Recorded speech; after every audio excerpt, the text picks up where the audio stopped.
विचार करी धरि सीता कर रूप।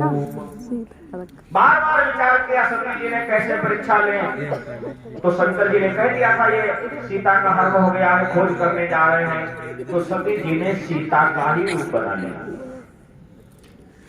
और सीता का रूप बनाकर सती जी ने सोचा ये अगर असली भगवान होंगे तो ये समझ लेंगे हम सीता नहीं है सती हैं, और अगर ये डुप्लीकेट होंगे तो हमें सीता समझ बैठेंगे। तो सती जी ने सीता का रूप बनाया। अब देखिए रूप बना लेना तो आसान है, लेकिन स्वभाव बना लेना बहुत कठिन है। बड़ी गहरी बात है। आजकल लोग रूप खूब बनाते हैं, हाँ, लेकिन स्वभाव नहीं बना पाते। अगर हम बात करें अपने समाज की तो हमारे समाज में तमाम तरह के विद्वान घूम रहे हैं, तमाम तरह के संत घूम रहे हैं, खूब रूप बनाए हैं। क्या उनका स्वभाव भी संतों जैसा है? क्या उनका स्वभाव भी विद्वानों जैसा है? अरे हम अपनी पहले बात करते हैं। पहले के कथावाचक थे ना, जो कथा सुनाने आते थे, तो यजमान महीनों ढूंढता था कोई अच्छा कथावाचक मिल जाए, उससे हम कथा सुन लें। कई जगह ढूंढता था, बरसों इंतजार करता था। अरे वो वाले पंडित जी तो 2 साल के लिए बुक हैं, अभी उनके पास टाइम नहीं है। उस समय ऐसा होता था। लेकिन आजकल कथावाचक दुआरे दुआरे आओ, क्या भैया आपकी कथा नहीं कर रही हो, कथा कराइए। कथावाचक दुआरे दुआरे घूमता, हाँ 20 लीटर डीजल हम देती अपनी कथा कराना में, तुम कथा करा दो। हाँ पहले कथावाचक में ढूंढो जाते हो, और अब कथावाचक यजमान ढूंढते फिरते कि कोई यजमान मिल जाए हमारी कथा सुन ले। कितना परिवर्तन आ गया। तो आज के समय में भी लोगों ने रूप तो बना लिया, लेकिन स्वभाव नहीं बना पाए। आजकल के समय में कथा के माध्यम से जितनी दुर्गति हमारे समाज में फैलाई जा रही है ना, ये बहुत ज्यादा है, ये गलत है। अरे हमने देखा है कथाओं में डांस होता है, कथाओं में नाच गाना, एक राधा बन गई, एक कृष्ण बन गए और नाच रहे, एक शंकर बन गए, एक पार्वती बन गए, गाना लगा, एक पायलिया बजने लगी। अरे क्या बात है। ये हमारे समाज की दुर्दशा, ये हमारे देवी देवताओं का अपमान, ये घोर अपमान। ये कौन कर रहा है? हम तुम कर रहे हैं, और बड़े मौज से। क्या बात है। सावन में कहूँ बरेली मोड़ खड़े हुए सावन महीना में, फिर देखो ट्राली में जनरेटर डीजे, 10-15 बैठे, 10-15 पैदल, और एक जनी राधा एक जनी शंकर, और दोनों दारू पिए डांस कर। हाँ ये सब तुम्हारे सामने की बात है। और क्या आप लोगों में से भी ऐसे एक तो होंगे जो ऐसा करते होंगे, लेकिन जरा विचार करना, हाँ विचार करना हम क्या कर रहे हैं, हम कहाँ जा रहे हैं। क्या हिंदू धर्म के अलावा किसी और धर्म में भी तुमने ऐसी दुर्गति देखी कि हम अपने भगवान को नचाएं? और हद तो तब हो जाती है जब रोड के किनारे खड़े होकर उस्मान भाई 20 का नोट दिखाते हैं और कहते हैं पार्वती बाइक में आओ जरा। हाँ ये हो रहा है, इसका जिम्मेदार कौन है? तो इसलिए आज के आदमी, आज के लोग रूप तो बना लेते हैं, लेकिन स्वभाव नहीं बना पाते। रामलीला देखा? रामलीला शाहजहांपुर का तो फेमस है, फिरनी बाग फैक्ट्री वाला। रामलीला में जो पात्र राम का रोल अदा करता है, बड़ी बड़ी मर्यादा की बातें करता है। मैंने मर्यादा के पीछे घर का त्याग कर दिया, पिता का वचन पालन किया, और ये वो जो राम का रोल अदा करता है ना कलाकार। अब वही कलाकार जब पर्दा के पीछे जाता है तो क्या कहता है? ए तनिक तमाकुला बड़ा तलब। हाँ जो रावण का रोल अदा करता है, मंच पर आता है और डींगे मारता है, और वही रावण पर्दा के पीछे जाता है, तनिक लिया कच्ची हो चाहे पक्की नींद लगने लगी। ये दुर्दशा। भरत का रोल, लक्ष्मण का रोल अदा करने वाले कलाकार मदिरा पीते हैं। बताओ क्या क्या दुर्दशा बना रखी है हम लोगों ने अपने धर्म की। इसलिए होश में आ जाओ, समझ जाओ। आज वो वक्त आ चुका है, आज हम लोग ऐसे हाशिए पर खड़े हैं जो केवल हम ही लोग मजाक के पात्र बनते हैं।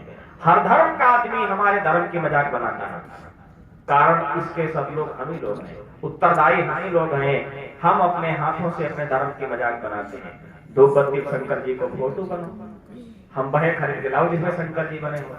अगर हम तिरस्कार करें तो वो फैक्ट्री बंद हो जाएगी, लेकिन हम करते ही नहीं है। घोड़े पर शंकर जी पड़े, इसकी जिम्मेदारी किसी और की नहीं है, ये कोई और धर्म वाला नहीं करेगा, हमें ही करनी पड़ेगी, आपको करनी पड़ेगी। इसलिए हम रूप ना बनाए, हम वैसा स्वभाव बनाए। अगर हम रामलीला में राम का रोल अदा कर रहे हैं तो सारे गुण नहीं तो एक दो गुण तो राम वाला होना चाहिए, जिससे कि तुम जब कलाकार बनते हो, पब्लिक सामने बैठती है, उसके मन में भाव आता है ये प्रभु है, दंडवत करते हैं, हाथ जोड़ते हैं, पैर छूते हैं, और तुम मदिरा पीते हो। ये कितना घिनौना कार्य है। इसलिए हम रूप ना बनाए, हम स्वभाव बनाए। बोलिए आनंद कंद भगवान की जय हो। तो सीता जी क्या करती हैं? पुनि पुनि हृदय विचारु करी, सती जी पुनि पुनि हृदय विचारु करी, धरि सीता कर रूप, आगे हुई चली पंथ तेहि, यही आवत नरभूप। जिधर से राम लक्ष्मण जा रहे थे सीता की खोज करने के लिए, और उसी मार्ग में जाकर सती जी ने सीता का वेश बनाया और राम जी के आगे आगे चलने लगे।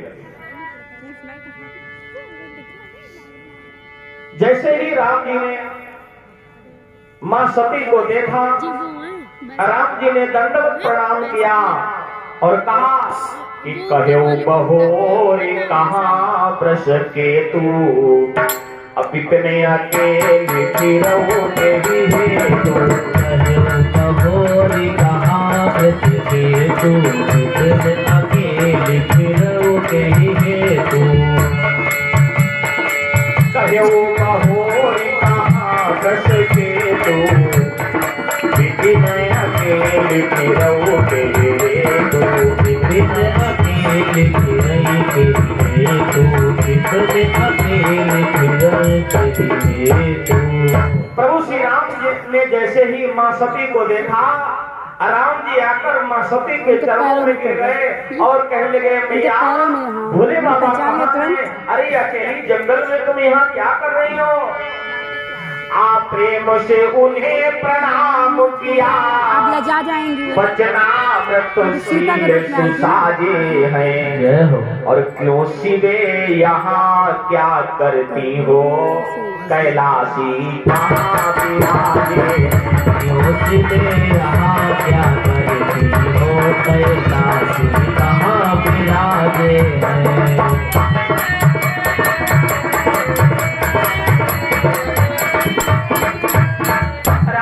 पूछा, मैया जंगल में अकेली क्या कर रही हो? भोले बाबा कहाँ हैं? तो हृदय कंप तन सुधि कछु नाही, और नैन मोदी बैठी मग माही। हृदय कंपित हो गया, किंकर तब विमूढ़ हो गई, भयभीत हो गई। ये क्या हो गया? मैं परीक्षा लेने तो राम जी की आई और इन्होंने हमारी परीक्षा ले ली। यहाँ तो परीक्षक की परीक्षा विद्यार्थी ने ले ली। अब तो आंख बंद करके मार्ग में बैठ गई, और जहाँ चितवई तहाँ प्रभु आसीना, सेवई सिद्धि मुनीश प्रवीणा। जहाँ दृष्टि जाती है ब्रह्मा विष्णु महेश सब देवता ऋषि मुनि भगवान को दंडवत कर रहे हैं। अब तो सती जी का हाल खराब हो गया, किंकर तब विमूढ़ हो गई, चक्कर में पड़ गई, भयभीत हो गई कि अब करें तो क्या करें। अब सती जी को इस बात का दुख कम है कि हमारी परीक्षा ले ली राम जी ने। अब सती जी को दुख इस बात का है कि वो बैठे होंगे बरगद के नीचे, जब हम जाएंगे तो वो हमसे पूछेंगे, तो कैसी रही परीक्षा, क्या क्या तुमने पूछा, उन्होंने क्या उत्तर दिया, तो हम उन्हें क्या बताएंगे। सही बात। इस बात की चिंता सती जी को सता रही है। लेकिन सती जी ने हृदय मजबूत किया, और सती जी ने क्या सोचा, चाहे कछु हो जाए सांची नहीं बताई। और शंकर भगवान की जय हो। होता है इन देवियों में ऐसा, अगर कोई बात हो भी जाए उसको बता दो तो समस्या कम समय, और अगर ना बताओ तो बोझ ढोते रहो, बोझ ढोते रहो। कोई संदेह अगर आपके मन में है, कोई बात ऐसी आपने अपने पति से छुपा रखी है और आपको डर भी सता रहा है, तो राज खुल गो तो काफी, राज खुल गो तो काफी, डर भी सता रहा है। तुम क्यों इसको ढो रहे हो? अरे हो सकता है थोड़ी बहुत देर के लिए खटपट हो, फिर बात सही हो जाएगी, लेकिन लोग ऐसा नहीं करते। और अगर ऐसा कर दें तो समस्या खत्म, कोई ज्यादा बड़ी समस्या नहीं होती है। एक बार क्या हुआ, एक शहर में एक रहने वाले थे, उनकी उम्र थोड़ी ज्यादा हो गई, लगभग 40-45 साल की उम्र हो गई, तब उनका विवाह हुआ।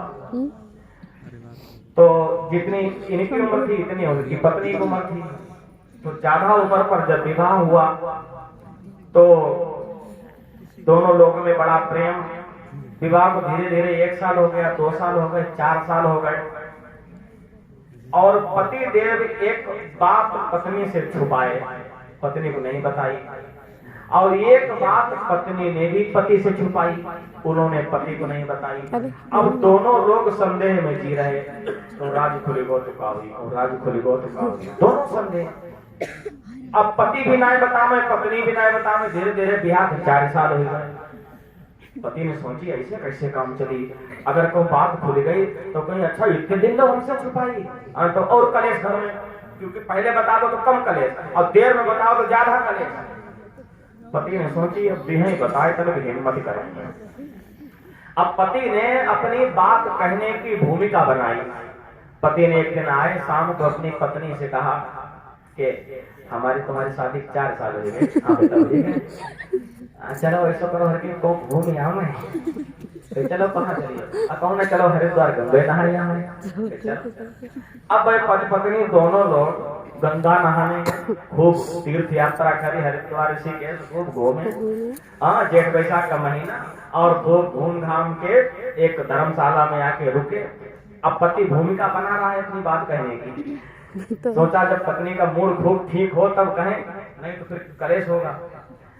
आराम से बैठे और भोजन की थाली सामने आई, पत्नी के भी सामने, पति के भी सामने। अब पति ने फिर बात शुरू करी के हर की शादी 4 साल हुई है, तो ये गए हमारा तुम्हारा खूब प्रेम हो, ऐसो गाउरो का खूब आपस में प्रेम है के एक बात हम कहना चाहते, पत्नी के कहा का बात नाराज करना ही, नाराज काहे हुई, तुम पत्नी नाराज काहे हुई, नहीं हम कहना चाहते, नाराज हुई हो ना, कहना नाराज नहीं, हमने आज तुम्हें एक बात नहीं बताई। हाँ हमें नहीं बताई, 4 साल हो गए हमें नहीं बताई। हाँ देखो नाराज ना हो, पहले के दिन नाराज ना हो, कहावत नहीं बताई, बताओ तुमने हमसे क्या राज छुपाया। नाराज नहीं होगी, बोलो बिल्कुल नाराज नहीं होगी, लेकिन बताओ जल्दी बताओ तुमने हमसे आज तक क्या राज छुपाया। तो 45 साल अब शादी भई, सर में बाल एको नहीं रहे, नकली वालों कैप लगाए रहे, तो पत्नी के सामने निकाल के रख दो, कह देखो जो तुम्हें आज तक नहीं मालूम करो। पत्नी बड़ा खुश हो गई, पत्नी ने कहा तुमका हमारे मरे की बात छीन गई, ये सोचा जो नाराज हुई, लेकिन पत्नी और खुश हुई है, खुश हुई नहीं। एक बात हम तुमसे छुपाई, तुमने हमसे क्या छुपाया, तुमने हमसे क्या बात छुपाई, इन्हें नकली 32 ही निकाल के रख दे, बोलो शंकर भगवान।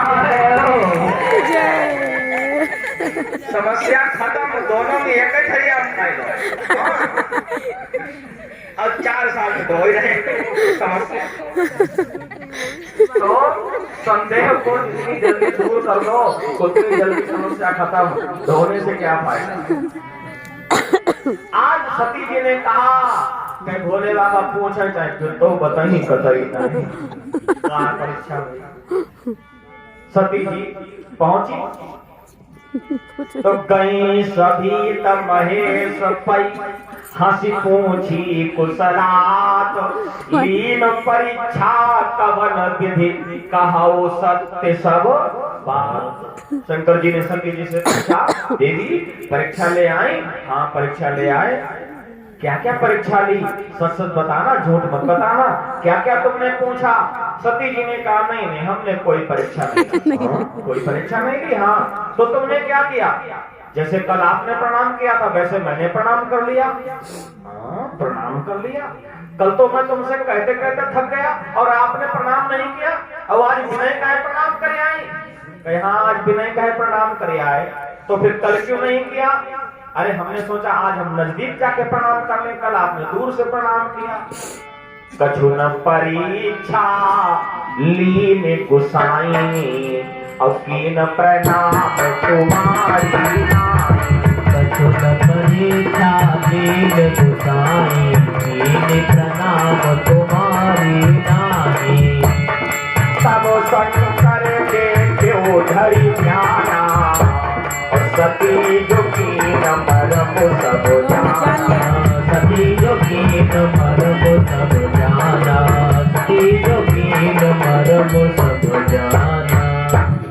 शंकर जी ने कहा हम कहते रहे तो तुमने प्रणाम नहीं किया और आज विनय कहे प्रणाम करी आई। शंकर जी ने सोचा लग रहा है दाल में कुछ काला है। शंकर जी ने अपने इंटरनेट का संचालन किया और शंकर जी ने सारा हाल जान लिया। तब शंकर देखे उधर ध्याना और सती जो की मरम सब जाना। शंकर जी सब जान गए। अब शंकर जी क्या सोच रहे हैं कि सती जी ने ये तो बहुत गलत कर डाला। सीता जी को परीक्षा लेने गई तो इन्होंने मेरी माँ का रूप बना लिया और जब इन्होंने मेरी माँ का रूप बना ही लिया है तो अब हम इनका इन्हें परिचय पत्नी कैसे करें। बनाएं? अब शंकर जी विचार करते हैं भाई गति सांप छछूंदर तभी हमेशा के बीच में- उगीला करने तभी गलत हमेशा बीच में गणेश जी होते हैं साथ में नहीं। अब क्या करें? अब इनको पत्नी कहें या इनको माँ माता कहें। कहें? इन्होंने तो मेरी माँ का सीता का रूप बना लिया। तो शंकर जी ने सोचा एक ही बात है कि अब इनका त्याग करें। त्याग करें। शंकर जी ने सती जी का त्याग किया और मन ही मन संकल्प लिया यही तन भेंट सती अब नाही और शिव संकल्प कीन मन माही। बोलो शंकर भगवान की जय हो। और कोई पति होता आजकल का तो क्या करता? अगर पत्नी झूठ बोले अब पति को पता लग जाए तो पति क्या करेगा? लेके डंडा ये तो करेगा। लेकिन शंकर जी ने क्या किया? कथा से हमें शिक्षा मिलती है कि अगर पत्नी से कोई अपराध हो जाए कोई गलती हो जाए तो थोड़े दिन के लिए बोलना बंद कर दो। ऐसा नहीं कि हाँ कानून आप ले लो। आजकल आदमी डंडा जूता चप्पल ना जाने क्या क्या। लेकिन कथा से शिक्षा मिलती है शंकर जी ने कुछ नहीं कहा, कुछ भी नहीं कहा कि तुमने ऐसा क्यों किया, सीता का रूप क्यों बनाया। शंकर जी स्वयं मौन हो गए और समाधि लगाकर बैठ गए। और देखिए शंकर जी ने सती का त्याग किया तो ऐसा नहीं कि जीवन में हम कभी मिलेंगे ही नहीं या अगले जन्म में भी कभी नहीं मिलेंगे। शंकर जी ने क्या कहा? एक एक शब्द पर विचार करें। यही तन भेंट सती अब नाही। यही तन इनका तन ये में वाला नहीं, तन है ना क्योंकि इस इसमें तन से नहीं। इन्होंने सती सीता में का रूप नहीं। सही बनाया। बात है। सती में अगर ये तन दूसरा हो जाए तो फिर हमारा इनका मिलन हो सकता है तभी बाद में पार्वती और बनी होगी। आगे चल यही होगा। सती जी का शरीर का अंत हो जाएगा और सती जी को अगला जन्म राजा हिमांचल के यहाँ पार्वती के रूप में मिलेगा और फिर शिव जी के साथ विवाह होगा। तो यहाँ से आगे की कथा अब कल दिन में 2 बजे से आप सभी लोग सुनेंगे। आइए एक बार भगवान का नाम ले लें, इसके बाद आरती का स्वागत करते हैं। श्रीमन्नारायण नारायण नारायण श्रीमन्नारायण